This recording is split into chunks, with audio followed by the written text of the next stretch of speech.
তেলাপোকা খুবই বিরক্তিকর প্রাণী। অনেকে এটিকে ভয় পায়, আবার অনেকে এটিকে ঘৃণার চোখে দেখে। তাই হয়তো এই হিতৈষী প্রাণীকে ধ্বংস করতে ঘরের কোনায় কোনায় ছুটে বেড়ায় মানুষ। কিন্তু আমাদের অস্তিত্বের জন্য তেলাপোকা কতটুকু ভূমিকা রাখে, কখনো কি ভেবেছেন? টেক্সাস বিশ্ববিদ্যালয়ের এক অধ্যাপক জানিয়েছেন, পৃথিবীতে অনেক প্রাণীই আছে যারা তেলাপোকা শিকার করে বেঁচে থাকে, যেমন ইঁদুর। আবার পৃথিবীর অনেক অঞ্চলের মানুষ তেলাপোকা খায়। তেলাপোকা বিলুপ্ত হয়ে গেলে মানুষ ও ইঁদুর বিলীন হয়ে যাবে এমনটি নয়, তবু তেলাপোকা না থাকার প্রভাব পড়বে পৃথিবীর ওপর। নির্দিষ্ট কিছু প্রাণী আছে যে প্রাণীগুলো সম্পূর্ণ তেলাপোকার উপর নির্ভরশীল বেঁচে থাকার জন্য, তারা কিন্তু বিলুপ্তির মুখে পড়বে।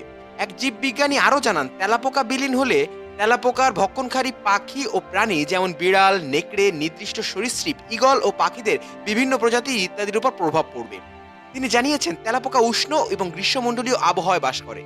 ৩০০ মিলিয়ন বছর আগেও তেলাপোকার জীবাশ্ম পাওয়া যায়। তেজস্ক্রিয়তার মধ্যেও তেলাপোকা বেঁচে থাকতে পারে, যা মানুষের পক্ষে কখনোই সম্ভব নয়, এবং এরা একটানা ১ মাস না খেয়ে বাঁচতে পারে। ওই বিজ্ঞানীর মতে, বেশিরভাগ তেলাপোকাই ক্ষয়িষ্ণু জৈব পদার্থ আহার করে থাকে, যা বায়ুমণ্ডলের নাইট্রোজেনকে বন্দী করে। জঙ্গলে তেলাপোকা ক্ষয়িষ্ণু পাতা এবং কাঠ ভক্ষণ করে। যখন তেলাপোকা মলমূত্র ত্যাগ করে, তখন মাটির সঙ্গে নাইট্রোজেন মিশে যায়। গাছের বৃদ্ধির জন্য নাইট্রোজেন অত্যন্ত উপকারী একটি উপাদান, এবং তাই অরণ্যের জন্য এটি অত্যাবশ্যকীয়। সেই বিজ্ঞানী আরো জানান, পৃথিবীতে প্রায় ১০,০০০ প্রজাতির তেলাপোকা রয়েছে। তার মধ্যে কিছু প্রজাতি আছে তারা বেশ আকর্ষণীয়। কিছু প্রজাতি আছে যে প্রজাতিগুলো জোনাকির মতো অন্ধকারে আলো বিকিরণ করতে পারে। তাছাড়াও আমাদের জীবজগতই কোনো কিছুই ফালতু নয়, একটি অপরটির সঙ্গে জড়িত। জীবজগতের প্রতিটি সৃষ্টি একটি অপরটির উপর নির্ভর করে আছে, ঠিক তেলাপোকাও তার ব্যতিক্রম নয়।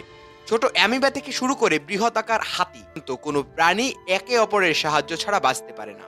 একটিকে বাঁচতে হলে অপরটিকে টিকিয়ে রাখতে হবে। ঠিক তেমন করে তেলাপোকা বিভিন্ন রোগ জীবাণু ছড়ালেও এটি প্রকৃতির জন্য কিন্তু কম গুরুত্বপূর্ণ নয়। বাঁচতে হলে প্রকৃতিকে নিয়ে বাঁচতে হবে, আর প্রকৃতিকে নিয়ে বাঁচতে হলে সমস্ত জীব জগৎকে একসঙ্গে করেই বাঁচতে হবে। তবেই একটি সুন্দর পৃথিবী পাবো আমরা, নয়তো অন্ধকারের অতলন্তে কখন যেন হারিয়ে যাবে আমাদের পৃথিবী। বিষয়বিচিত্রার আজকের পর্ব এ পর্যন্তই।